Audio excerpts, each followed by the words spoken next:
Just needs a second for Instagram.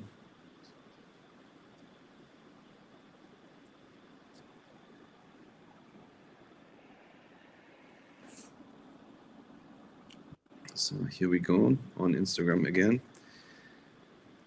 Yeah, it should work now. Well, good evening, ladies and gentlemen. Welcome, everybody. My name is Andreas Sobotka. I'm the chairman of the Alliance for Freedom, a political organization in Germany, and will be your host for tonight's live talk. We are live now on X, former Twitter, on Instagram, and on Facebook. And after the talk, we will upload this video onto YouTube. We had a very interesting talk on anti-Semitism a few weeks ago, and our topic today is Make Iran Great Again. We will have 90 minutes for the talk. Well, and this isn't an interview. I hope we will find together as a talk group, that we talk with each other. And you, the audience, are very welcome to participate. Please write ideas or questions in the comments. And we have a team that will give me all the material, and I will try as good as I can to integrate this into our talk. Now, it is my distinct honor and a great pleasure and a great privilege as well to welcome our guests for tonight's talk. We have Maria Shraf Khan, we have Younes Sadagiani, and Ruspe Salmani. They all have a very distinct experience about the situation in Iran.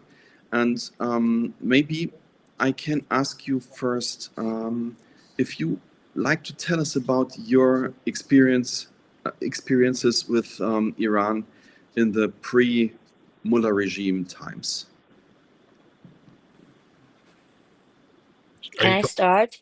Oh, sure.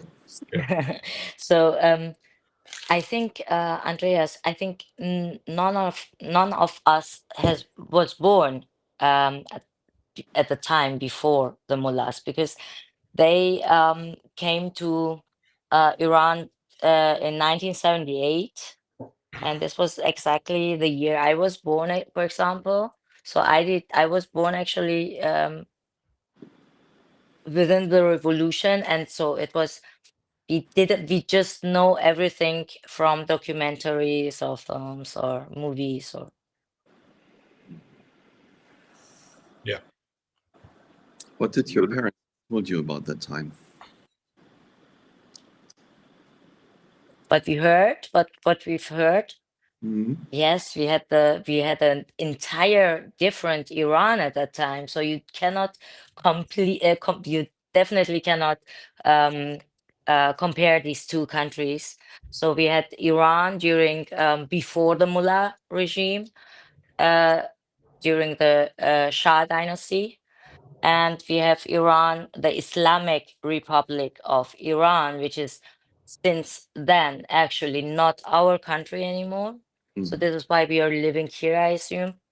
So yes, it's 46 years now. Well, it's an interesting and important aspect. I didn't thought about it because I'm in my 50s. That you belong to a generation that hadn't the chance to experience the pre-Mullah regime Iran by yourself.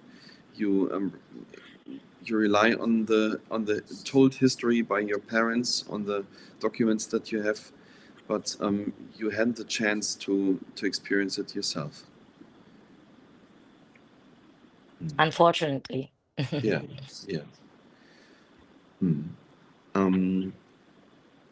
Maybe you can share a little bit what your parents, what your families told you about Iran then. I can. Sorry for interrupting you. I can tell you a lot because my dad actually was a real Shah follower. So since he left Iran in 78, as said. My dad was waiting like 10 years longer, and then he said, okay, let's move out this country. I cannot keep three daughters here in safety, so I Mhm. cannot secure their safety here. So this is when we came out the country. But what I know from that time is um, not only from my dad or from my parents, but also from a lot of documentaries and books, life was moving towards um, a very um, Western direction. So if we have having been moving forward, like at that time, some people even compare Iran to to something like Japan in that area. So this is why we have a very rich country. We have a lot of opportunities just from our nature, from the country. It's a huge country. We have 80 million um, Iranians living there, 10 million, nearly 10 million Iranians gutting out the country when Shah left and afterwards. So you can see in this development that, in my opinion, it's very obvious that people who really couldn't handle this regime came out very quickly after the change, and then it got more and more and more and more because it was hard.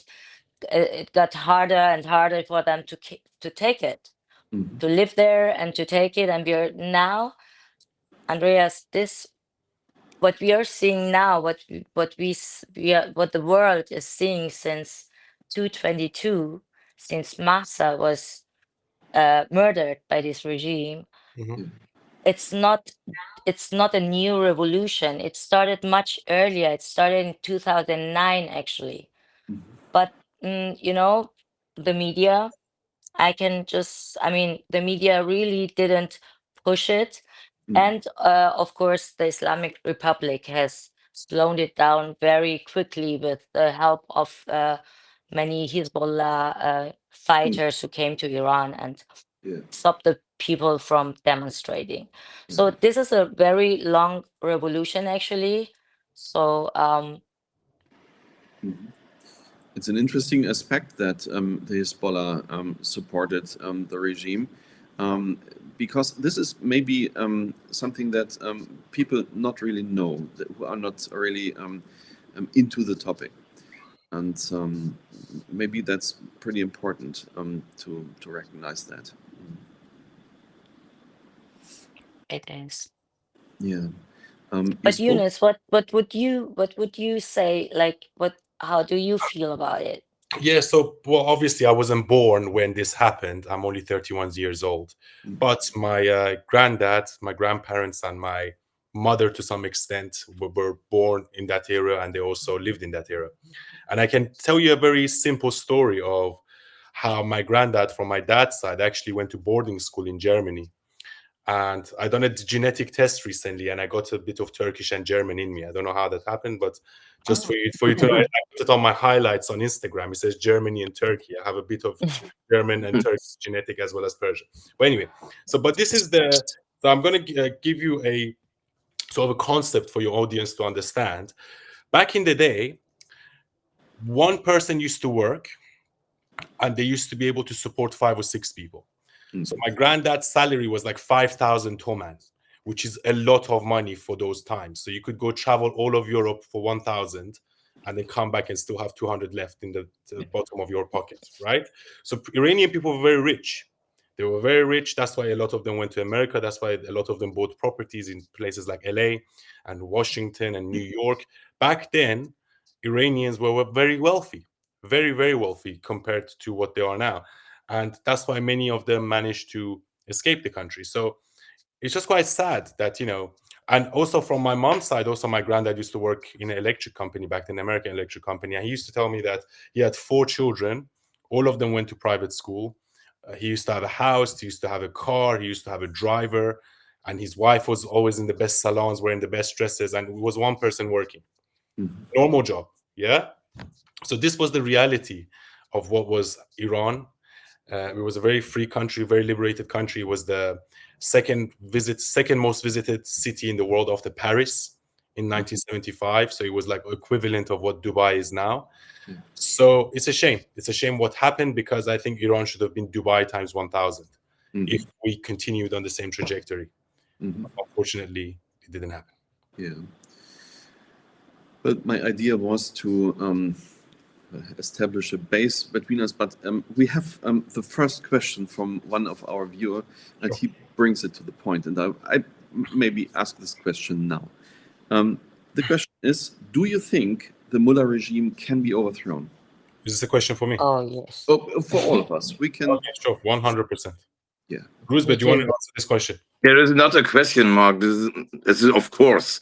And we know it, not now, we know it a lot of times ago. And I must a little bit correct Maria right now. She's told us that the revolution started 2009. I will say it starts 1999 with the protest from the students.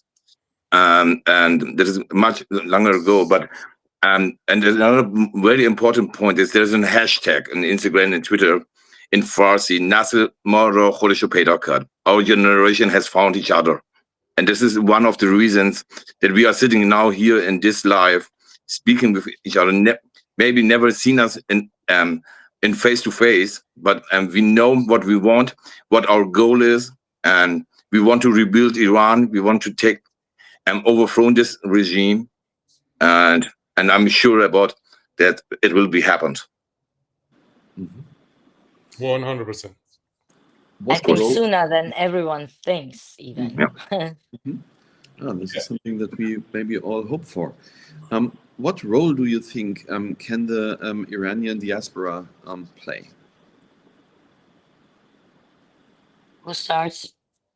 Okay, so I think the Iranian diaspora, they have to be a lot more united, I think, in many aspects. I think we are all shocked that there is our supporters here. But at the same time, I think he can't do it by himself. He needs a lot of people around him. He needs to build a cabinet to be able to go and take over power, because he can be the centerpiece, but he needs people around him. Okay, and there's a lot of competent, rich Iranians, educated Iranians all around the world. So we need a strong opposition. We needed Donald Trump to finish the job, but unfortunately he didn't, and I do understand why he didn't, because he was trying to pander to his base in America. He was trying to become the president that I'm not going to start anymore. But I think what he's trying to do is to give Khamenei one last chance. He was like, I saved your life. Now you either negotiate with me and do as I say, or I'm going to go after you. So even if he and look, this is my prediction. I don't think it's over. I think this is the beginning of the end. This is the beginning of the end. Okay? Yeah. So the beginning was maybe 1999 and all the protests, and I think Mahsa Amini was like when he started becoming global, and now it's the beginning of the end. So soon, I don't think Khamenei is going to go back from his stance. He's going to keep chanting death to America. He's going to try to build a nuclear bomb. He's going to keep trying to support terrorism all around the world. He put a fatwa on Trump. So he's not going to change his behavior. And I think if Trump sees that, he realizes that there's no deal to be made with the Islamic Republic. There's no negotiating with terrorists. And I think they will go full throttle, and I think they will overthrow it. But we need that with a strong opposition, a ruthless opposition, and maybe a criticism I have of Shahzadeh Reza Pahlavi. Sometimes I don't think he's aggressive enough, in my opinion. But he needs people around him maybe to balance that out. And also, we need internal protest. And to some extent, I was quite surprised that in Iran, people didn't rise up like I thought they would. But then again, if you put that in context, if you realize that people get shot in the street, for example, if they protest, or if they have an Israeli flag in their house, they go to prison and they get shot. At the same time, I think, unfortunately, in Iran, the people, maybe their hatred towards Israel and America, some of them, not all, some of them is more than the hate for Islamic Republic. Some of them. It's called the Stockholm Syndrome. Yeah, so when you fall in love with your oppressor and you think somehow your oppressor is protecting you against the external enemy. And the reason for that is that for many generations, Iranians have lived in fear. They bring you up with fear. They beat you up in schools, for example. I went to a private school in Iran. My teachers used to beat me up from time to time. Can you imagine that?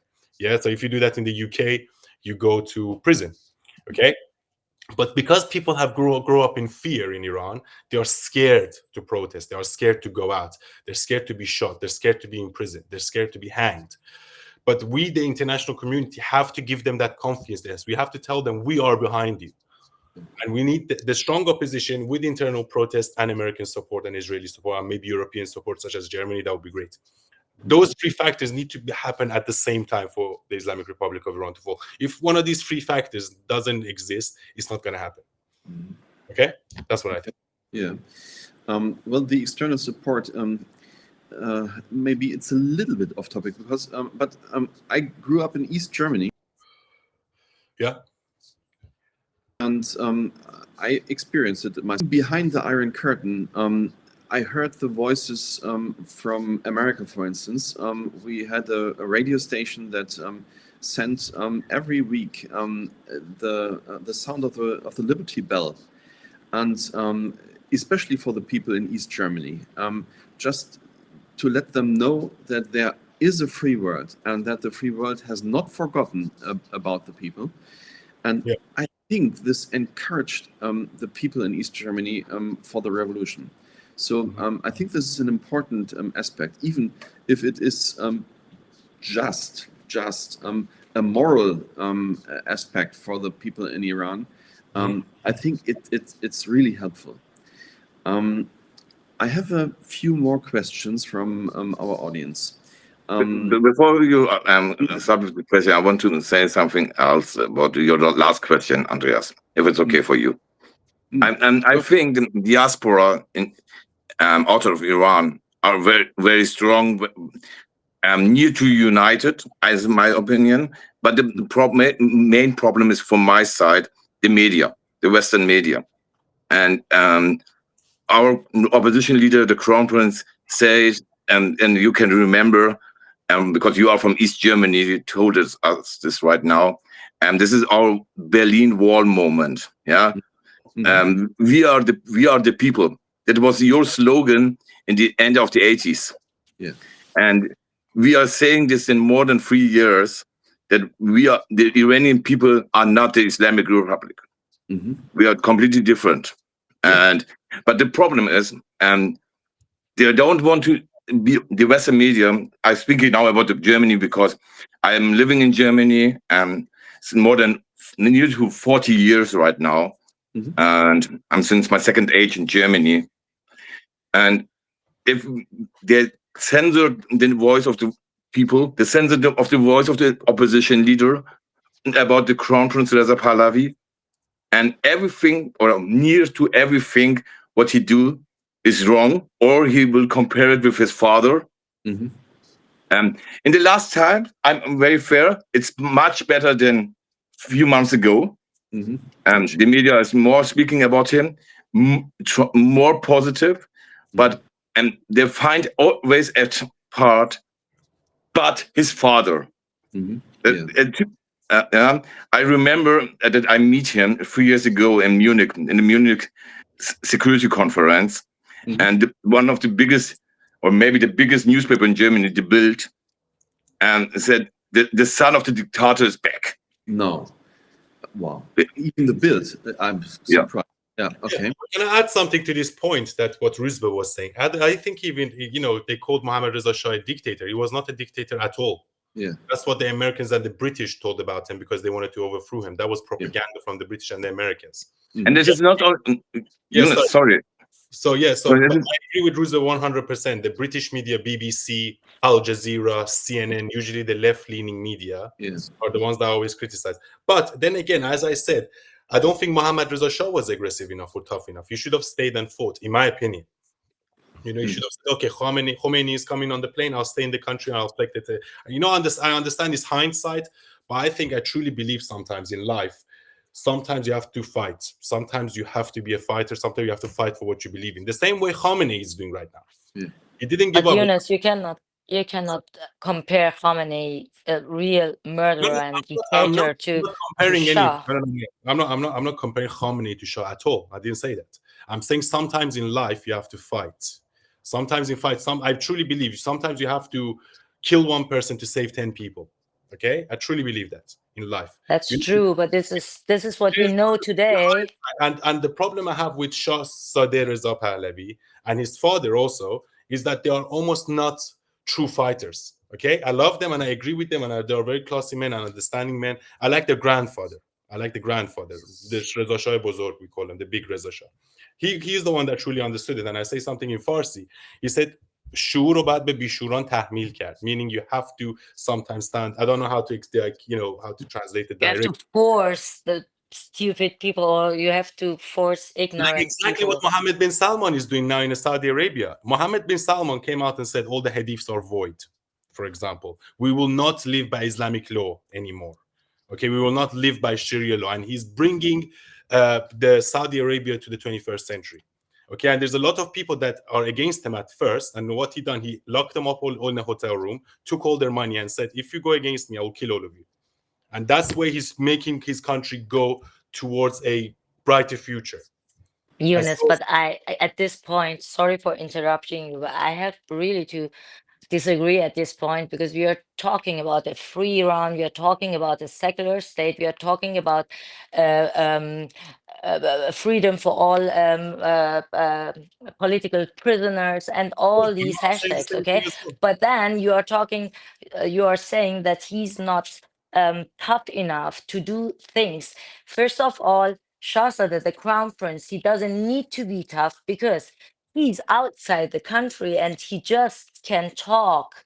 He can talk, he can lobby, he can go and talk to the people and to talk to his to the Iranians, of course. But what his father did, I mean, we all know he was not a dictator, but imagine he would have stayed and Khomeini have been in town, and all these people who have been dead on the streets at that I time. don't think that would have happened. I'm I disagree sure with you. the I disagree with you Hmm? wholeheartedly. I think if Mohammad Reza Shah lasted till the June of that year, and I believe this, if he lasted only 6 months, no, the revolution would have never happened. I almost know that for a fact. If the Shah survived for another 6 months, stayed in the country, he didn't even need to kill anyone. He could have, announced martial law and came. And also, Shah lost the communication, the propaganda but battle. he had his cancer at that If you have time, huh? cancer, exactly. So you're gonna die anyway. So why are you leaving? I don't understand. If you have cancer, stay and at least die. Look, if I Because was, he doesn't want to build his crown and no, with blood. you don't need to kill anyone. The thing is, this is a misconception. He didn't need to kill anyone. He could have just done martial law until things calm down. And also, he lost the communication. If I was him, you're the Shah of the country or the king of the country. If I was him, I would make a 1-hour show every night and bring Khomeini's book, for example. And I would say, look, Khomeini, this guy that's coming to become your next supreme leader, he talks about having sex with goats in his book. So why do you really want to make this guy the next leader? He lost the propaganda battle. I understand Khomeini had CIA behind him. He had MI6 behind him. He had the British and the French. So there were a whole system doing propaganda for Khomeini. He lost that battle. That's the first battle he lost. And then he also lost the battle in revolution. And also, look, I'm going to say this because I said this about 6 or 7 months ago. And I got attacked very badly by the diaspora. I said the same thing. I said, look, I love Shahzadeh and I agree with 99.9% of the things that he says. However, I think he lacks the charisma and the boldness to be a leader. And the people started attacking me. Oh, you're Islamic Republic. Oh, you're a communist. You are MEK, this and that. And I thought to myself, we haven't reached a certain level of political maturity that you cannot even criticize your own leader. Like, for example, I'll give you one last example. Yeah, sorry. The example is at the peak of the war, Shahzadeh comes and gives a speech, right? And in this speech, he's just reading off a paper, and it's the most boring speech I've ever seen in my whole life. Like, at least Trump, when he comes and gives a speech, you feel inspired. You want to do something. Like Netanyahu, the same. Leaders, Churchill, they sort of ignite this fire inside of you. Okay, whereas Shahzadeh does not ignite this fire inside of me. I understand him. I support him. I know he's number one. He's number one. He's going to be the leader, and other people need to be around him. And that's why I always say, build a cabinet. Build a cabinet. You cannot do it by yourself. And Patrick Bet-David, if you know him, he's a very big podcaster in America. He's very famous. Said exactly what I said 6 or 7 months ago. But Patrick said it at a very, very, very bad time. Yeah, Do you very bad agree? time. I agree. That's why I don't say With anything. his The truth followers and stands. his reach. Look, the truth stands. Okay, I know a lot of rich, successful, powerful people, and do not just know. I've seen a lot of them. I know how they are. They've got this sort of warrior mindset, warrior thing. The problem I have with Shahzad Reza Pahlavi is that he's a great peacetime leader. He's not a wartime leader. And in a wartime, you need to have this sort of ruthlessness about you. And I just do not see it in him. And people But say, okay, well, Yunus, now we don't have anyone no, I agree. else, He's so number he's one. the But only that's why one. I know he is the only one. That's why I need to say he's the centerpiece and he needs people around him. But Yunus, imagine he Yeah. is like this. What you want? A war leader, harder, more aggressive, louder, whatever else. Right. What the Western media, what the Western politicians say then to him? No, I don't care. Look at Trump. Now he's bad. I remember I was in the school. I speak about Iran before the revolution, as you saw in the Shah time, and it was maybe around 98, 99. Khatami, the reformer, the first reformer. Yeah. And he said this was the Shah time. This was good, good, good. This was bad, bad. What do you think my teacher said to me? You are lying, Roosevelt. You know nothing about Iran. Yeah. What from where do you get your proofs? From a few books, but more from my parents. Your parents are lying. They know nothing about Iran. I know. She's German. She was never in Iran, not in the Shah time, not in the Islamic Republic time. And she knows then better me than I am an Iranian. Sorry. Well, I think. Well, can I just say something? I disagree. I think if you are sometimes more stand your ground, people will actually respect you. So I don't think that would have happened anyway. I really don't. Because look at Syria, for example. The guy used to be for Al Qaeda, used to be Al Qaeda thing, but because he's tough, he's a military man. They're like, okay, we trust this guy. And I think because I used to work for communication strategy for reform in this country, I know Nigel Farage pretty well, yeah. And I asked him about Shahzad Reza, and you know what he said to me? He was like, yeah, he's a good guy, but I find him a bit too cautious. And what does that mean? He's not aggressive enough. I find these exact words from Nigel Farage, even though he came and saw Nigel Farage, and Nigel Farage is the only politician here that supports him. But even if Nigel Farage thinks this about him, probably so does Trump. They're like, one of the scares they have in this whole situation is that, well, we don't want to make Iran another unstable country, and at this moment in time we do not have a proper leadership and cabinet to go and take over Iran. So that's the only thing I would say to Shahzadeh. You're number one, you're going to be the king, make a cabinet, please. Hurry up. You know, you had an opportunity 2 weeks ago, didn't quite happen, not entirely your fault. You had the opportunity 2 or 3 years ago, again, you didn't take the shot. It only comes a time if you, for example, can't close, like for example, if you're CEO of a company, if you can't do it, then someone else has to step in. If you're a striker for a football team, if you keep missing chances, someone else has to step in. Okay, so that's all I've got to say. But I like Shahzad Reza. I am in contact with his daughter Noor. She follows me, and we have great conversations. And I was going to see him actually in London, but he didn't have the time. But that's all I've got to say. Just be more aggressive, please. Okay. I think we had one very important aspect, that is the role of the media, the role of losing the public opinion, and maybe there could be the question: what can we do to influence the media to report in another way?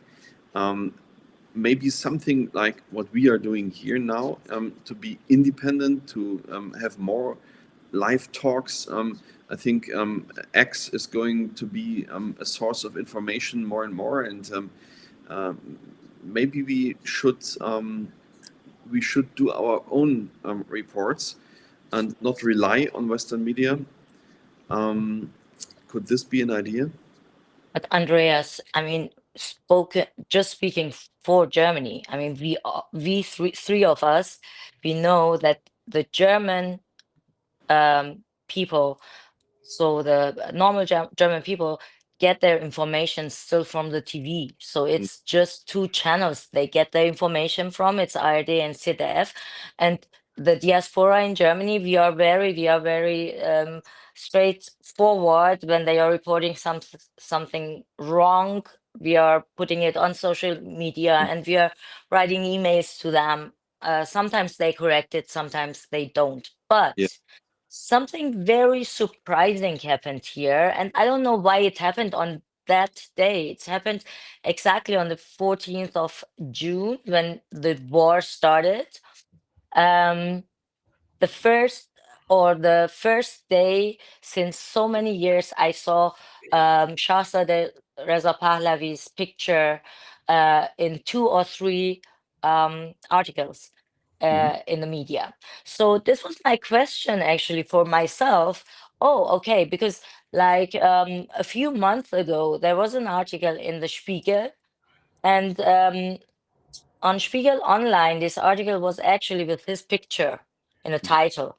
But then they, after 3 days, they removed even his picture and put something weird from women in Iran, something else. So this was my question. Okay, it was surprising. It was a very good surprise. But my question to Eunice, for example, how does British media do? Yeah, the British media is terrible, especially the BBC. Mhm. I think GB News, which I have been on a few times, I think they're better, but they're more right wing, I would say. But I think, look, I think the problem is we have the establishment media such as CNN, MSNBC, BBC, Al Jazeera. These are the people that actually caused the revolution. If you go and look back at BBC coverage during the revolution, Yeah, they were saying, "Oh, Khomeini is the new Gandhi," for example. It's funny that they compare Khomeini to Gandhi, but Shah Sadr Reza and the Shah is a dictator. And you know, dictator. you know who they compared the Mohammad Reza Shah to? To Bashar al-Assad. Ah. Bashar al-Assad killed 1 million Syrians. Shah didn't kill 1,000. And you know, the thing is, oh, Savak. You know, they talk about Savak. If the audience don't know what Savak is like the equivalent of MI6 or CIA. Yeah, they were like saying, oh, they're imprisoning these political prisoners, and the Shah is so bad for. And you know who was imprisoned during the Shah time by Savak? Khamenei. Khamenei. So no, you know, the thing is, it's Western interference. And look, this is the predicament we are in right now. The predicament is the people inside Iran and maybe in the diaspora, they do not trust the West. Why they don't trust the West? Because they are the ones that caused the revolution in the first place. And to some extent, I think this is in the back of people's minds. They're like, okay, well, the devil we know is better than the devil we do not know. And I disagree with them because I think fundamentally the United Kingdom and US realized what a huge monumental mistake they made back in 1979. So it's not in nobody's interest, but it was mostly the left wingers, such as President Carter in America.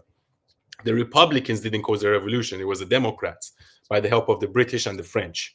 Okay? So it's always funny that they caused this problem and now they are virtue signaling about, oh, we do not want a war. Well, if you do not want a war, then you shouldn't support Islamic Republic. There will never be peace in the Middle East as long as the Islamic Republic of Iran exists. So if you want peace, get rid of the Islamic Republic. But we are talking about 2 countries in Europe, in Central Europe, like who are really supporting Islamic Republic since years.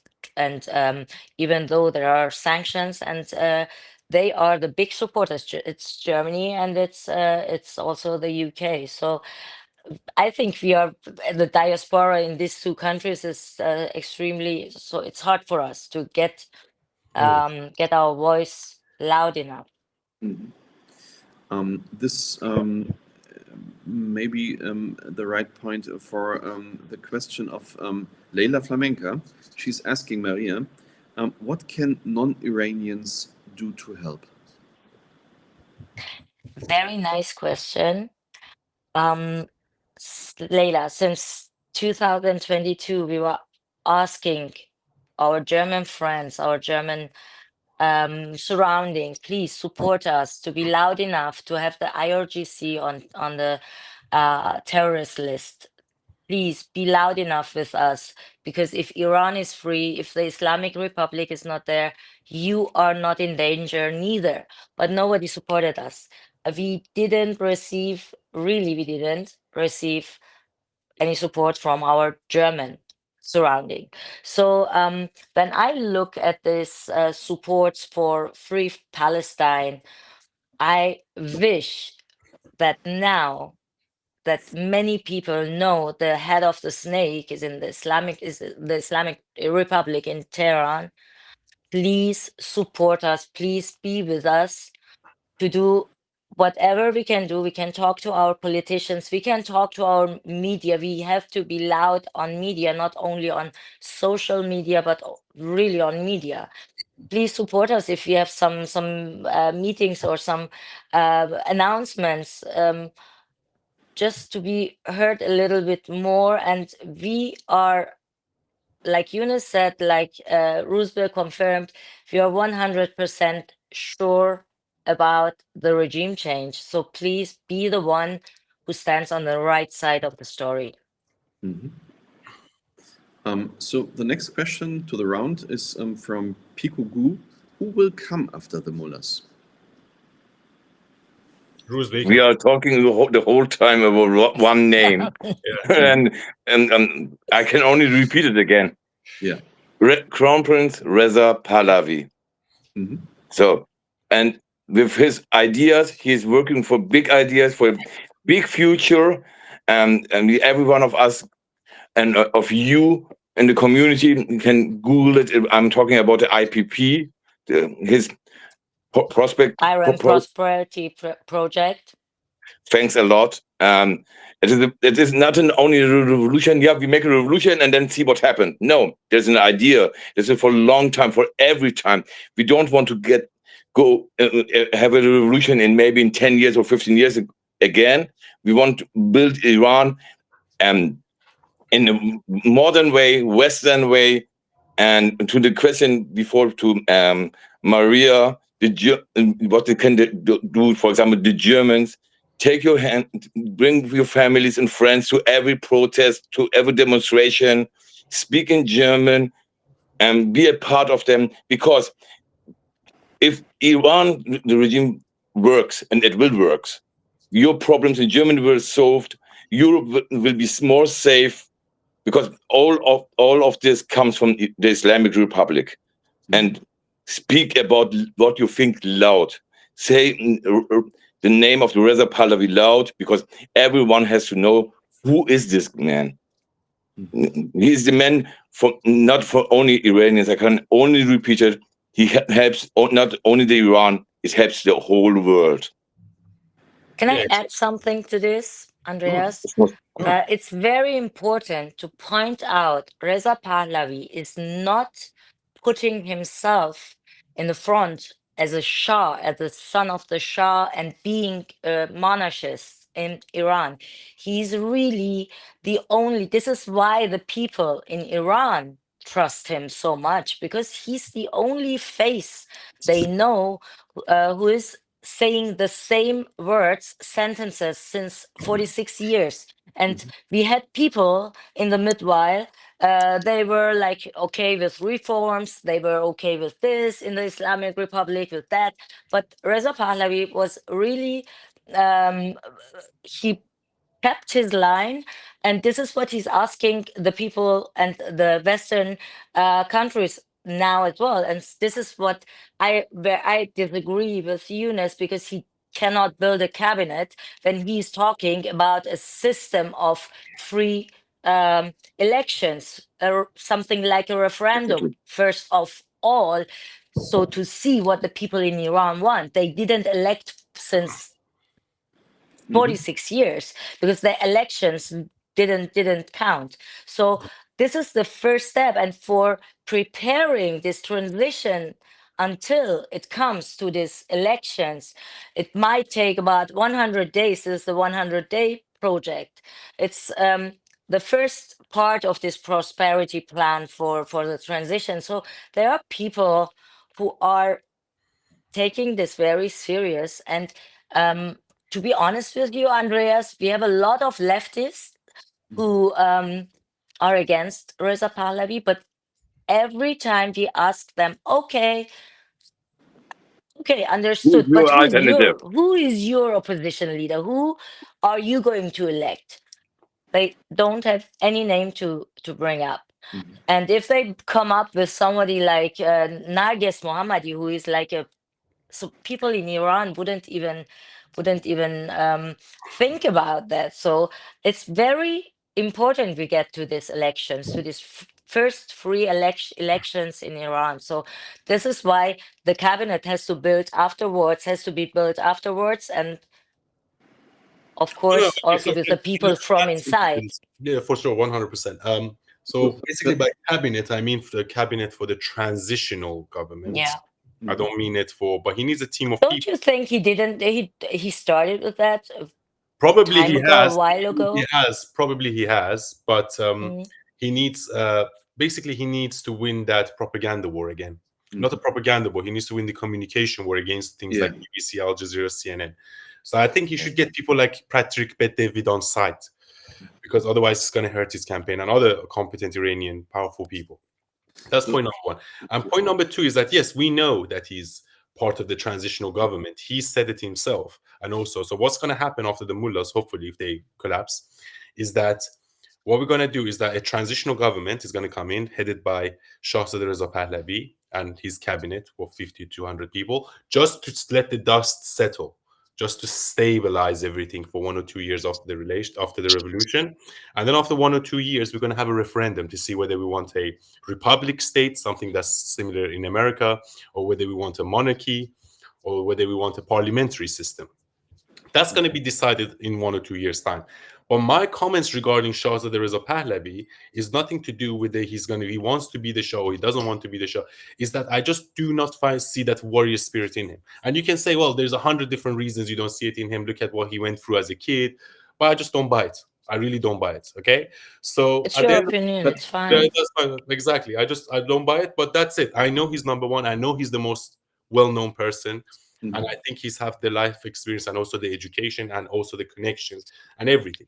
I just think that the last piece of the puzzle that's missing is just that last push of winning that propaganda war and winning the communications war. Mhm. Which is, But- look, the thing is, I think to his credit, I think he's got a lot better in the last 2 to 4 years. Yeah, this is what I experience as well.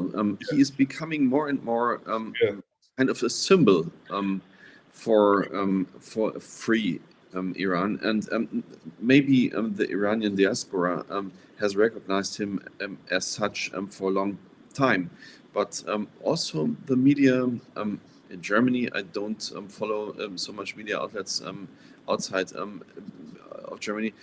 Also, the media here acknowledge him as the person, as the right person for the transition, and that he could be the democratic leader for the transition. Yeah. I think he just lacks a few viral moments. And I think if he was, for example, I'm just giving you an example, like, you know how Trump goes and there's fake news. He just calls the reporter fake news. You know, he needs to have that tenacity about him, that charisma. But who did you see beside of Trump being like Trump No, in the but I'm just saying in politics? general, like even So Churchill. he's Trump. No, he's not. I'm not saying that. It's just like different people have different ways of communicating. Yeah. So I just think Farage as well in this country. I think, for example, Keir Starmer is a useless politician. It's because he's always reading off the teleprompter. It doesn't have a personality. You know, I'm not saying Shahzadeh doesn't have a personality. I just think he needs that bit of tenacity is the word. The English is tenacity. He needs to be more tenacious. That's what I think. Okay. I want to say anything else about this. Maybe let's speak a little bit more about his plans and what he do. For example, this prosperity project, and you see in this project, everyone can see it in YouTube. A lot of different people. Someone is speaking about healthy, the other is speaking about economics. Maybe this is a sign. Hey, this is my cabinet. It could be. No, he offered to people to come and join his Yeah, projects. He yes, he but introduced the project he and doesn't then want to say it directly. Maybe he said indirectly, hey, I can work with this kind of people, or I trust these people who are right now in this time and next to me. First of all, second, he meets a lot of very important persons. Not you speak about Farage, Boris Johnson last week. We have next or in the next weeks big meeting with different groups, and all this, I'm sure about this, Andreas doesn't know, because the German media or the Western media doesn't speak about the big plans from Reza Pahlavi. Yeah. Because I can only repeat it again because I never get sick. I'm not I never fool about that. That the Western media don't speak enough or not. He's always compared with his name. This is a problem with his name. I'm sure if his name will be, for example, Ahmadi, it will be okay. But because his name is Pahlavi, it is a red flag for a lot of persons. Because and I don't know from where it comes. Normally, the Germans, for example, have a big history with the Iran, with the Iranian people. Yeah. And maybe we have to speak and think, how can we win this propaganda war again on our side? Because he was the first one who visited Israel. We are the one, or maybe the only country in this region who is a big supporter. Look, in every protest, you find the Iranian flag that is next to Maria right now, next to the Israeli flag. And we are pro the Israeli people, pro Israel government. We support them. Yeah. And normally it's in Germany, and when we're speaking about Jewish life, it will be something big, because everyone knows what happened 1953 with Adolf Hitler. And this and now Iran is going another way, the correct way, to have a friendship with Israel. We are talking about Cyrus Accords and not Abraham Accords anymore. And all this doesn't come in the media. And maybe I speak only with one or two politicians. Oh, he was there. Okay, yeah. Can you please post it? I must ask and go on my knees and say, please post about his visit in Israel, because it's a big step. Yeah, okay. For you, I do it, Roosevelt. No, you do it for Iran and the Iranian people. That is maximum support. And for truth itself. Well, our last talk on anti-Semitism here on this channel brought the same problem to the light, that the media is leaning too much towards the left, and that the anti-Semitism is inherent, and the problems that we are talking now about not recognizing Reza Pahlavi as not only a symbol, but as the man who can do the transition. It's pretty much the same that we spoke about just a few weeks ago. We have a question from Shaki Leon, who's asking, do you think that Israel and Iranian people together are enough to win the war? Yes. Well, we need America's help as well, I think. 100% we need America's help. I don't think Israel and Iran. I mean, apparently Netanyahu was on his way to bomb Khamenei, but Trump stopped him. So I don't know why he done that. I think he should have got the job done. But no, I think we need the international community support, such as the United Kingdom, Europe in general, America, and Israel. We need the whole world's help, because, on the other side, the Islamic Republic, to some extent, is supported by Russia, to some extent, is supported by China. So when you're going against those two superpowers, a single state like Israel can't just. But to be honest, I'm very happy with Israel, what they've done, because I don't think the Iranian people, because they've tried many times, they couldn't have killed IRGC members, they couldn't have bombed military sites, they couldn't have, do something that Khamenei goes and hides in a bunker like a rat for 2 weeks. So Iranian people have already tried that, they couldn't. So we should be thankful for what Israel done. I just hope Trump would have finished the job done. But I think it's going to happen. I think it's going to happen. It's going to happen. I think it's going to happen. I think this is what Trump is doing, is pandering to his base and saying, look, I tried to negotiate with them. They didn't want to negotiate, so I had to go and change them. So that's what's happening. But I don't appreciate, you talk about the left-wing media. I also want to say something about the woke right media, which is like people like Tucker Carlson, for example, that go and interview Pezeshkian and pretend like everything's normal. Oh, he's a very good leader. No, he's not. And he's the same person that went and interviewed Putin. There's this theory called horseshoe theory. Do you know what horseshoe theory is? Is that they say the extremes of either extreme left and extreme right are actually more similar to each other than you would think. Like the fascist and the communist, it leads to same results. Yeah. So the extreme, like people like Candace Owens, that are like fully isolationist. Oh, we should never interfere with other countries' politics. Well, no. Sometimes you have. There needs to be some or complete nationalism, for example. So what they're doing. They're comparing apples and oranges, which I understand, because the Iraq War was a tragedy. The Afghanistan War was a tragedy, and it was a failure. Both of those wars. But we do not want a full-scale war with Iran. Nobody wants a full-scale war with Iran. We just want exactly what happened with Trump.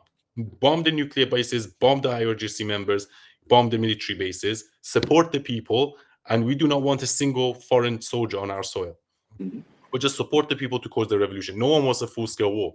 No one wants innocent people to die. So the left-wing media and also the woke right media, or the woke media, I should say, left or right, are the ones that don't understand what they're talking, and they're comparing apples and oranges. They're comparing Iraq situation, Afghanistan situation, and the Syria situation to the Iran situation, which is not true at all. There are many reasons for that, but I'm going to let the other guests speak. Even the Gaza situation. Can you imagine? Yeah. So it's always interesting to see. So, I mean, during this 12 days war, we have found about many people's real way of thinking. So many of the people we knew from the woman life freedom revolution and movement, who supported this movement, they were starting with like, no, why is Israel bombing my country? And these kind of discussions are still appearing a lot, but I think it's not in our hands. Nobody wants war, nobody likes war. And I mean, everything beside of war, but I mean, now we are in the middle of the war. What are we talking about?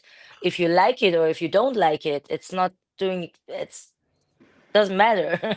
We are in the middle of it. So how to handle it, how to be focused for the moment to come out again, or to motivate the people in Iran to come out again, and they are going to come out. I'm pretty sure, because to 2022 for Massa, nobody from outside has told them to find themselves in different cities and come out with thousands of people, so the Islamic Republic got scared by them.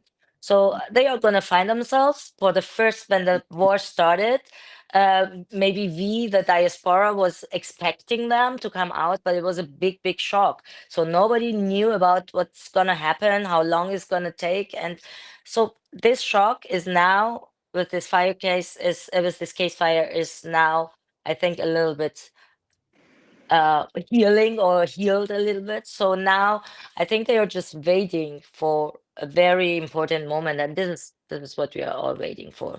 It's coming. Let me say on putting on this to Maria. Don't forget, this is not our war. This is not the war of Iran and No, Israel. It is a war Israel against Islamic Republic. that's true. Republic is Israel against Ali Khamenei. Look to how many IGC officers, soldiers are killed or from the Israeli government, from the Israeli airstrikes, and not the Iranian people. And the Iranian people know that. They know it better than me and you. And then I remember I see pictures where the Iranian people say bomb the broadcasting in Tehran. 2 days later or 1 day later, they bombed the TV's area, the broadcasting, and it shows this is a big, big step for the future against the Islamic Republic and the fall of the Islamic Republic. They even sent the coordinates. I've seen the posts on social media. They asked the Israelis to bomb that, and showed pictures and sent the coordinates, and they did it. How do you guys envision the future of a free Iran with Israel? the relationship between these Oh, countries and these people. Fantastic, absolutely yeah, fantastic. The Cyrus Accords. perfect. Yeah. If you speak about this, look to my hand. Goosebumps, I think this is the right word in English. Goosebumps. And Goosebumps. um, um, I can imagine that the first two Israeli tourists visit my country after 46 years.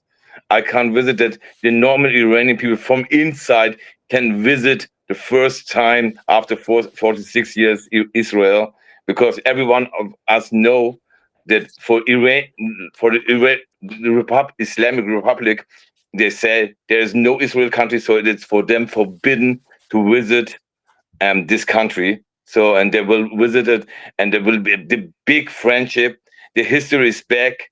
And Cyrus the Great is a big name. This is the name because of this, because of Cyrus the Great. Cyrus Accords goes yeah, you know what I But mean. Andreas, it would be maybe also interesting to point out Iranians like the diaspora, like myself. I'm in Germany. I grew up in Germany. I'm here since 36 years. Mm. With having the Islamic Republic passport, with owning it, I wouldn't have been. I would have been able to um, travel to Tel Aviv, but I never did because I had a lot of um, experiences from other people who went there with a German passport as a German person, but having been born in Iran, and it was really, really difficult. Yeah. Either they would have been sent back to their countries, or so. For me, especially like having felt this before, oh, Tel Aviv might be a place I never could visit, but I can. I'm pretty sure we will visit Tel Aviv and Jerusalem very very soon. Like Shahzad did already, like Reza Pahlavi did already. It was Yeah. also a very big step forward, showing the friendship between these two countries is coming back, like Yeah. he had And, during and, his father's time. Exactly, and Iran is the great second people. country, is the second Islamic country that recognized Israel after Turkey. So it was one of the Mm. first countries in the world. I think it was 1950, 2 years after Israel was established, the new one anyway. That Mm. shows that there is a, and also there is a historical friendship between the Jews and the Yeah. Persians, Oh, 2,500 Yeah. years, and the Cyrus uh, first signed the first Bill of Human Rights that gave Jewish people the right to live peacefully within Persia. Mhm. And it was actually the Arab conquest that driven the Jews out from that area, and also they've done the same with us. So fundamentally, I think from a philosophical standpoint, I think the Islamic Republic is the second coming of what happened 1,400 years ago. The Arabs conquered Persia, and it took us 200 or 300 years to get rid of them. This is their second coming. So far, it's taken us 46 years, but hopefully, it won't last 200 years. It'll be gone soon. Mm, Yeah. yeah. Yeah. Okay. I see one question that is already answered. This was the question from Vega Norman to the to Younes. If the U.S. should start a ground offensive in Iran, we already answered that question. That nobody. Yeah, I don't think they should start a ground defense. However, there might need to be a necessary strategic military plan, because you never know. Because Taliban might start to invade from the east. You never know. Iraq is still relatively unstable as well. So we do not want a military occupation of Iran. No one wants a military occupation of Iran. However, in order to stabilize things, it might be necessary. Okay, but that's why I keep talking about the cabinet. That's why I talk about the strong opposition. As long as there's a strong opposition and the Artesh within Iran, which is different to IRGC, are behind the new leadership, and we have a cabinet of strong, competent people headed by Shahzad Reza Pahlavi, and they have the Artesh, which is the army, which is the different. I don't know if your audience know the difference between IRGC and Artesh, but I'll explain. IRGC is what protects the Ayatollahs, basically, and protects basically the industries in Iran, whereas the Artesh is just a normal military. So as long as the military joins forces with Shahzad Reza Pahlavi and there is a strong opposition, so we have, competent, strong people, military advisors, financial advisors, they can go and we do not need. However, if that doesn't happen, then foreign intervention might be necessary to stop it from, devolving into a failed state. So that's what I think. But I think more than likely not. Um, I have the next question from Rolf TH to Ruspe. He's asking, I saw you at an Iranian demonstration and you spoke about the crown prince in exile, Reza Pahlavi, and he's asking, how can Germany support him? Is there an answer to that? So was that for me? It's for Ruspe. Oh, for It's Ruslan. for me. Sorry. Well, first of all, they must recognize him as an opposition leader, or a part of the biggest part of the opposition, the famous name of the opposition. If they're speaking, we're working for the people. What is in English? They negotiate right now with the Islamic Republic. Why I are asking always? Why you don't negotiate and speak with Reza Pahlavi? He is the big supporter of the people outside of the country and inside of the country. And they must accept him as an opposition leader. They must sit with him together, like the European Parliament 2 years ago. 1 week ago, the British Parliament, a lot of people, it was not only the rights, there was the lefties, they also speak with him. It was a cross round table. Normally, the party in Germany, the CDU, is normally the right party for this. It is better than the Greens in the last time with Annalena Baerbock. But the right now, the foreign minister make the same mistakes right now, and he said Germany is always the last one. They are looking, what is doing France, what is doing Britain, and then no, be the first one, be on the right side of the right side of the history, be with the people. Think about your own history. I speak about the Berlin Wall moment 20 years ago, and then everything will be easy, and the problems in Germany will be solved again. I can only repeat this too, because if you look in the streets in Germany, you are not safe. Yeah. May I add something, Ruspe? Of course, do it. Because I think the question was also from like normal people, normal German people. What can they do? Like not only the politicians, of course, they should sit down with Reza Pahlavi and listen to him. But for the normal people, the one thing which is very, very important in my opinion is under every report or every post or everything you see on social media regarding the Iran, just leave a comment saying talk to Reza Pahlavi or introduce Reza Pahlavi or just name his or say his name below the comments or in the comments below the reports, because I think it's like many people still don't even know him. So we are talking about a 90 million population, and it's not. I think it's not good. People, German people, don't even know the name of maybe the person who is getting the transition regime done after the mullahs. You know. So maybe this already answers the question from Amtlich. Before you come with the question from Amtlich, I want to add something else. There is a big project. This is in the whole world, but I'm speaking right now from Germany. I'm speaking about the project 100 Cities. And I'm a big supporter of this. Go to this, because this project is more in German. You find a lot of information about him, about his ideas. Take flyers, read about this, join us, be a part of us, and then perfect.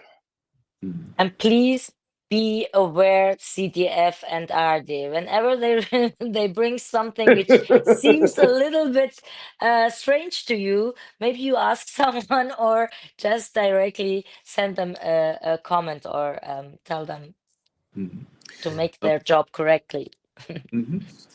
Well, Amtlich was asking what the normal people could do to make the name Reza Pahlavi more known, and your idea to mention him maybe below every tweet that you do is a good idea. Something like that.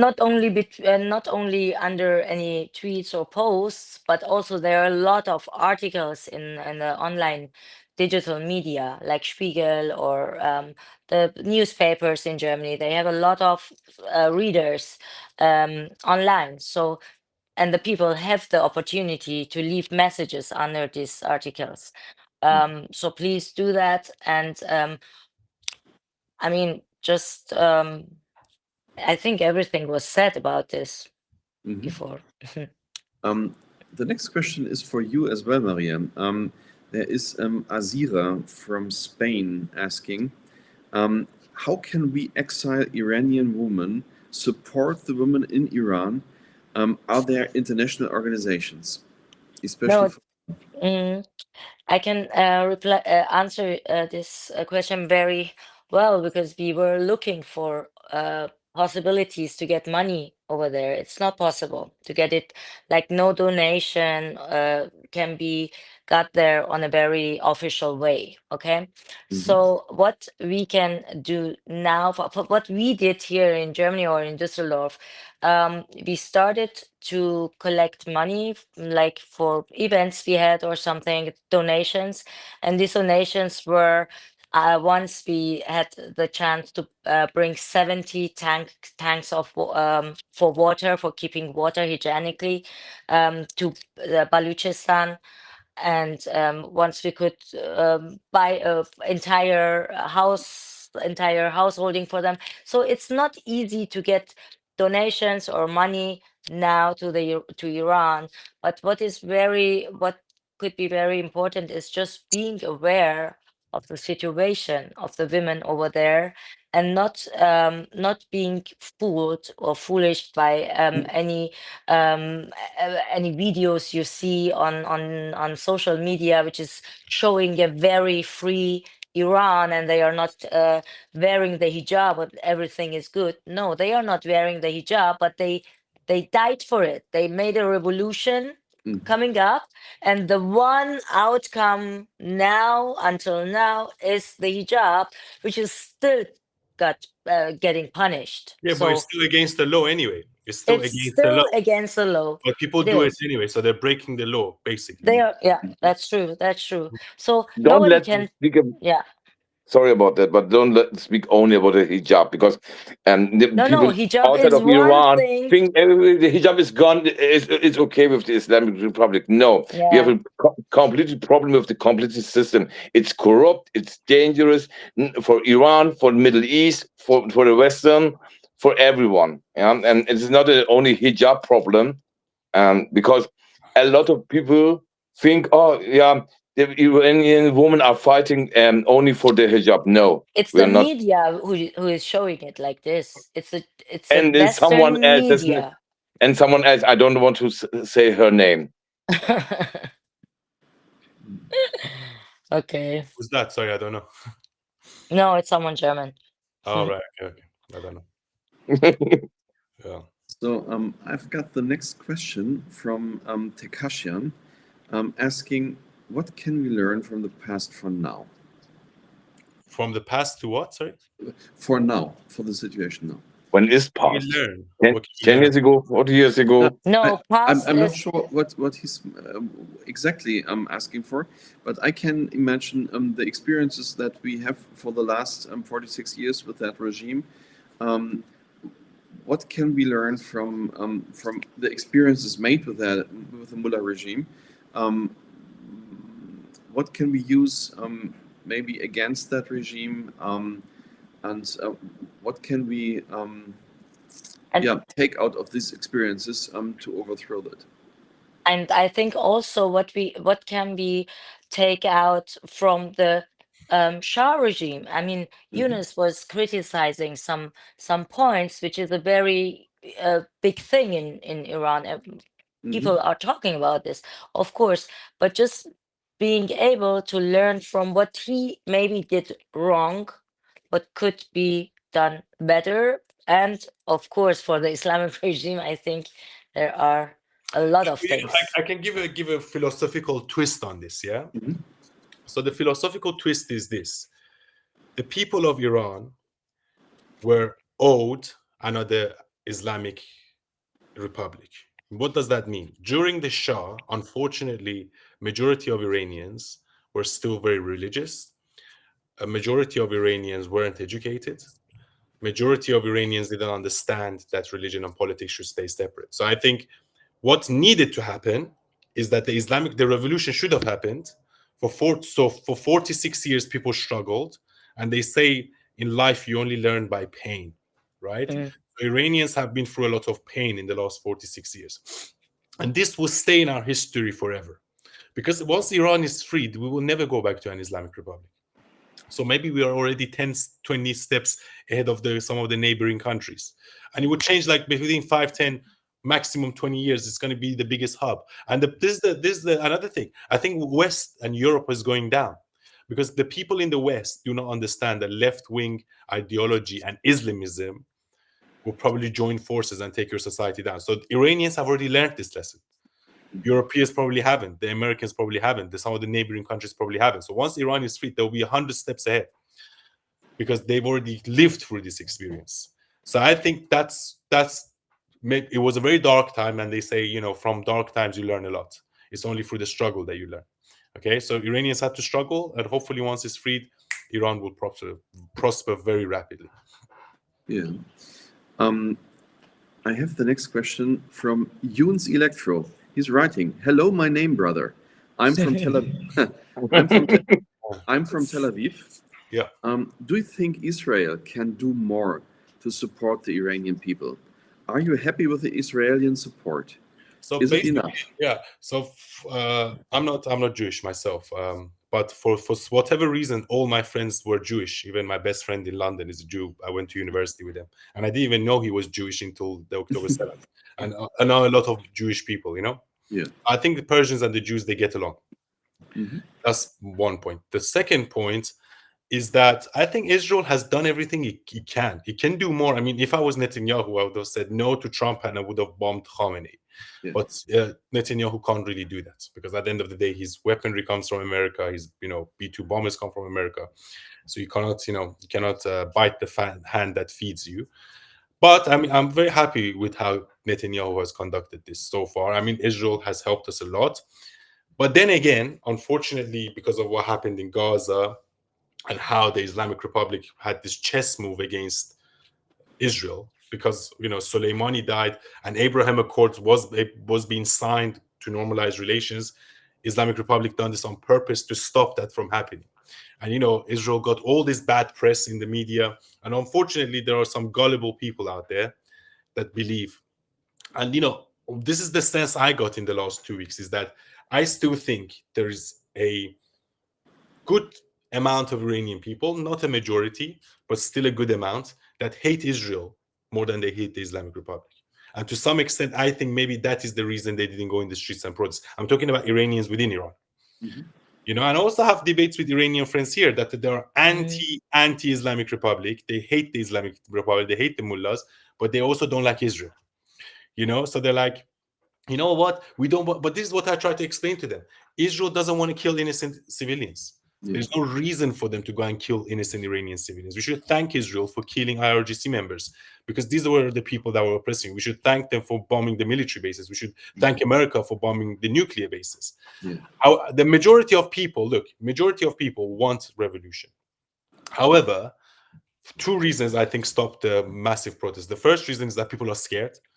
They don't want to go out in the streets and be shot, A. And B, maybe psychologically, is the fact that they don't really like Israel. or they think they're Jewish, or maybe it's an element of anti-Semitism because you grew up with this Islamic ideology. Because I went to school in Iran. Maybe there's a degree of that, but I think overall, considering how the rest of the world is, and how the rest of the Arab world is, and how the rest of the 95% of people are pro-Palestine, I think actually majority of Iranians understand it better than the world. That's what I think. Because they know where it comes from the head. Exactly. Yeah. And the methods, I mean, what we've seen on October 7th was so familiar to our eyes. What we've seen, what the Hamas did with the girls, was so I think this is something maybe Iranians get in a different way from the Hamas and from the Hezbollah because they have experienced it themselves. Yeah, I think Roosevelt wanted to say something too. Yeah, I am talking about the people outside of Iran. I think that they are not behind of Israel, not only because they are against Israel. The problem is against they are against Palavism, or what is the English word for that? I don't know the word. They are against Pahlavism. Yeah, that is what, because they know if the Islamic Republic is fallen, Reza Pahlavi is back, and they don't want it. Yeah, so and it remembers me to the fake presidential election 2 years ago when Pezeshkian was elected, and a lot of persons from BBC, or in Iranian say Ayatollah BBC, is going for voting and don't boycott the vote because they know Islamic Republic is better for their own ideology and not to have a free, democratic, secular Iran with Pahlavi. That is the biggest. That's their problem is Pahlavi, and they don't think about their country. They say, "Oh yeah, Iran is important." No, I don't believe them anymore. But you know because what, I said, Roosevelt? I don't even care about those because they are just outside Iran, and these people are never going back to their country. When Iran is free, these people are not going back. So they can tell what they want. They are against Pahlavi. They would rather do another 46 years with the Islamic Republic, but not just only not Pahlavi there. And this is the personal hate and this is the personal frustration. They should keep it with them, and I think we are so sure about people in Iran, and they are so many. They are 80 million, and if you are just even with 40 million, and I'm sure it's more for Reza Pahlavi. So, what are we talking about? About the last question from Andreas to you, Mariam. He said, "What do we learn from the 46 years?" First of all, I think we learn to have more that we have one Iran. This is very important. It is very important to respect have now more respect for each other. We are more patriot than before, and this is the most important thing. The people are going be back proud to be Iranian, and that must be for me the first goal that I want to show it everyone. If I have children right now, I want to be that they are proud from the background. They know what we wear. Back to the heritage where we come from. So this is something really we can be proud of. We are not proud of our country. No, we are proud of our history, and we are so proud if we are able to show it to our friends and to show it to Europeans and Americans who travel all the world. But Iran is so much more beautiful than maybe many places they've seen. So everyone can be very excited about the first journey to Iran. It's going to be very special. And of course, yes, Roseberry, you said everything. Thank you. It's a personal dream for a long time. I want to visit Isfahan. I want to see it, and it's we have some more questions. Well, there is the question from Envejo 71 asking, Yunus said leftists and Islamists push down countries. Which German parties are this? Which parties are for Islamists in Germany? To be honest with you, I don't really know about German Can I tell politics, you? but I am a big supporter of ADL. What's that one? ADL? What's it? I don't know. What's the party called? The right wing one, the one that Elon Musk. AFD. AFD. I think so. I don't know, but to be honest, I'll be honest with you. I don't know much about German politics at all. So I mostly know about British and American and Middle Eastern politics. But in terms of internal Mario, German you want to politics, answer, or I think they can answer your question. Mario start and then I go can, on. yes, Yeah. I can give you just one sentence. AFD with Yeah. ESW. So Sarah Wagenknecht is going to have a coalition, maybe. I think it's going to be the AFD, which is and Yunus, it's really from outside, it looks different to see the AFD, but for Germany, they are really dangerous with the German history and background, and with how Yeah, the they Nazis, they're a bit right wing. Yeah, I know what you mean. and they are the Nazis have a party to elect for. You know, it's their party. They wouldn't go to the elections. So what's But the other one this is that's good? What's the other one? Not AFD, the other one. What's the other one? You just said W Let something? me answer you It's a this question very like this. small left one, which is from Sarah Wagenknecht. It's a very new party, but they are starting or they have conversation already to build a coalition. Yes, with the mostly yes, like this is right, like Andreas said, left and right together. It's the horseshoe. No? Let me answer this Yeah. question like this way, Yunus. Yeah. In Germany, you can't say this party is good, this party is not good. For of course, there are parties that are more in our interest. The AfD is for sure not our interest. Yeah. They are not they are Nazi. They are not patriot. This is something else. First of all, but you know it. But I learned this in the 40 years in Germany. You find no party is 100% of our side. You find a little few from the social democrats, a few more from the liberal, a few more from the conservative. But then you can't say the whole party is, for example, pro Pahlavi or pro the free Iran. Because, for They example, don't even care, no. no, they don't even care. For example, the best party for it's my opinion, is the CDU for Iran. But you find in then partly the supporters, but also you find MEC supporters. So so normally um um you can't say 100% this. For example, it was my mistake. I think before the last election, I said always, I hope the new foreign minister is a CDU one, and I hope it is Johann Wadefuhl.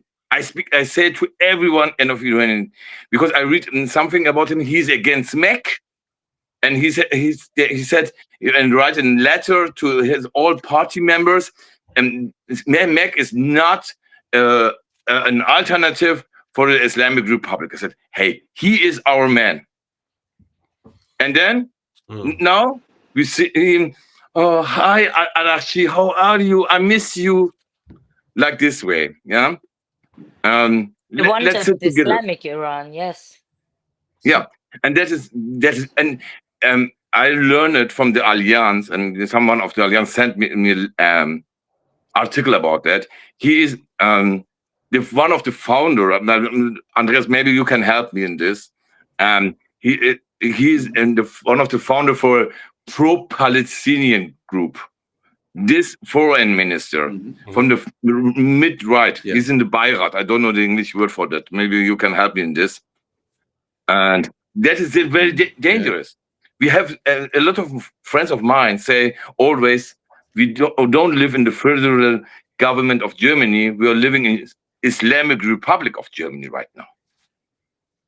I think Well, Eunice that's can tell us Yeah, something that's about the UK as well. yeah, no, 100%. Actually, one of the first ever videos I made that actually went viral was about this wanting Sharia in the UK, and I actually spoke about Islam quite extensively, and I criticized Islam, something which a lot of people tell me that, oh, it's a very dangerous thing to do, don't do that, but I've done it anyway because I think ideas should be challenged. And unfortunately, what we have now, we have a virtue signaling government that tries to hide behind the Islamophobia bracket to say, oh, you cannot criticize Islam. No, you can criticize Islam. Just go and look at what happens in Islamic countries, and go and look at the life of Muhammad. Go and read the Quran. And that's one of the things I want to say. Islam was forced on Iranians. And when it was forced, they forced us to read the Quran. And when you read the Quran, you're like, okay, this has no place in politics. And that's why Iranians are smart. There was a poll out recently that said more than 60% of Iranians do not identify as Muslim anymore. And the reason for that is because they lived under the Islamic Republic and they realize it's not great. And these countries, Taliban, ISIS, or other terrorists, the Islamic Republic, Hezbollah, they are the ones that actually employ Islamic law. And people say, oh, look at Dubai. Dubai is an Islamic country. No, Dubai is not. They went away from Islam. They went away from Sharia law. Mohammed bin Salman is moving away from Sharia law. So don't look at Saudi Arabia and Dubai and think that's Islamic, because it's not.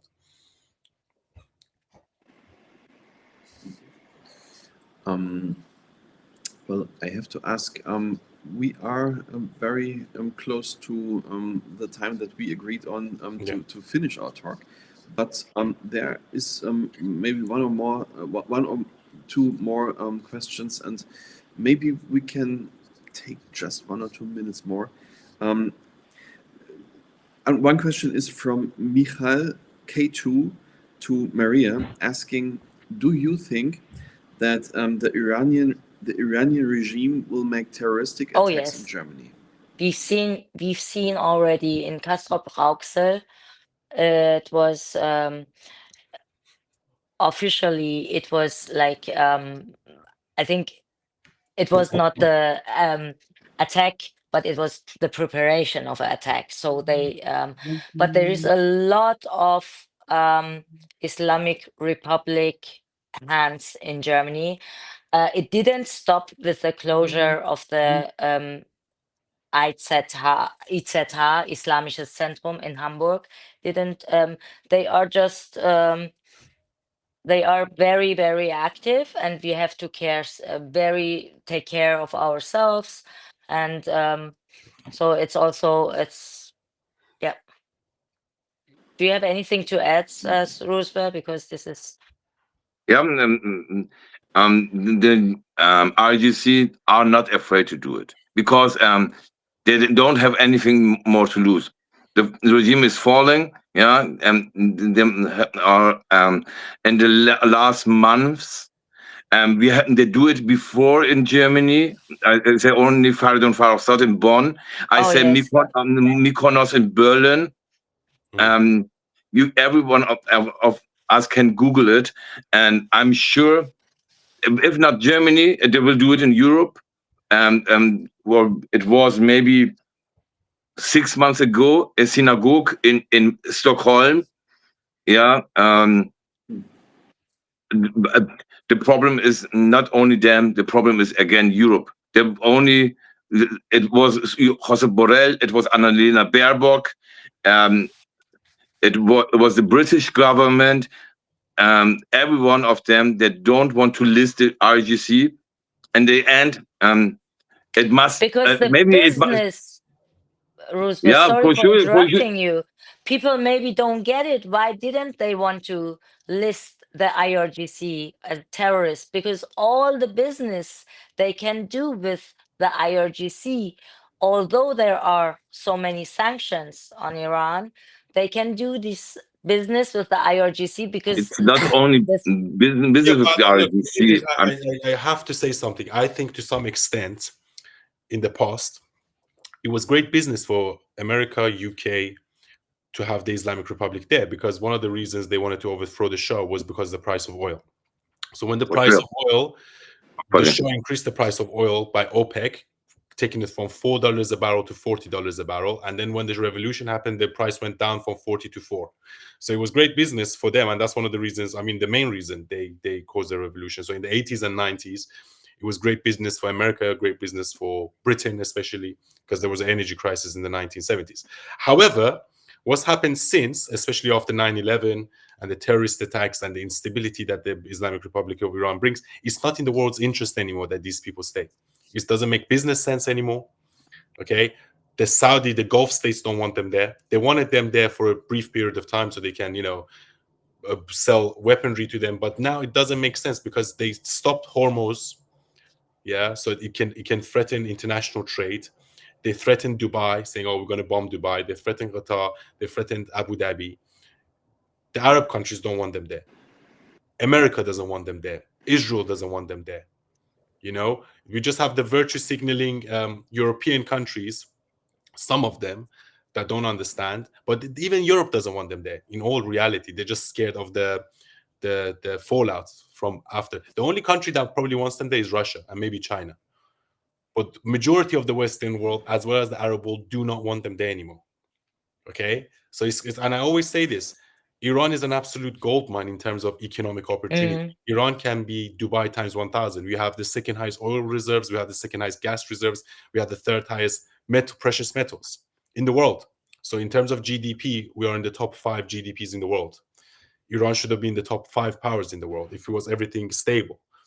Just under normal conditions, we could have been on the top 5. In its ultra special circumstances, we could have been a superpower, same level as China and America. Okay, so I think it's a mistake to think that, oh well, Islamic Republic, they're doing business. They could do 100 times, 1,000 times, 1,000,000 times more business. If the Islamic Republic is gone and we have a proper democratic government. Yunus, you're completely right. Only one point, but I'm sure that it is, of course, easier to make business with a corrupt Islamic Republic than a free country. First of all. Second, I want to say, don't forget how much money is in the banks right now, who is for Iran, not for the Shah, not for the Iranian people. Yeah, it is block Iranian money after this. Yeah, and they blocked it, right? Now, and on today, or I'm not really sure, it was today or yesterday, when Trump meets Netanyahu, he said, if there's a regime change, every sanctions are gone. So, what does it mean? It means a big, beautiful future for our country. Honestly, peanuts. Honestly, if Saudi Arabia can invest $5 trillion in American economy, those billions, 150 billion, however it is peanuts. I think the Iranian economy has much more potential than the peanuts and the crumbs that they do. Why have the crumbs when you can't have the whole bread? That's what I think. And actually, factually, that's true. I think honestly, if they think that like that, they're stupid, because they're not thinking long term. Long term, Iran can be Dubai times 1,000. It can be better than Saudi, better than even Turkey. I have some Turkish in me. I prefer my Persian roots, to be honest. And Dubai, if Dubai can be Dubai, Kish can be Dubai times 2 alone, and Reshma, all these islands that we have. So I don't agree with that sentiment. I just think it's in the world's benefit that the Islamic Republic of Iran goes, both for international security and also economically, because you're bringing one of the biggest countries in the world into the world market, and that will create opportunities. That's what I think. And on that note, I think we should finish, because I have to go. Exactly. Okay. It's time to come to an end. There are more questions, but perhaps we will have the chance to meet again and to talk again. Next week, we will have a live talk again here, and it's on inner security in Germany. And to my guests, thank you for coming. Thank you very much. And to the audience, thank you for participating. I would say goodbye for today. Thank you. Bye-bye. Thank you, Yunus. Bye. Bye-bye. Thanks. Bye-bye. Tschüss. Bye-bye.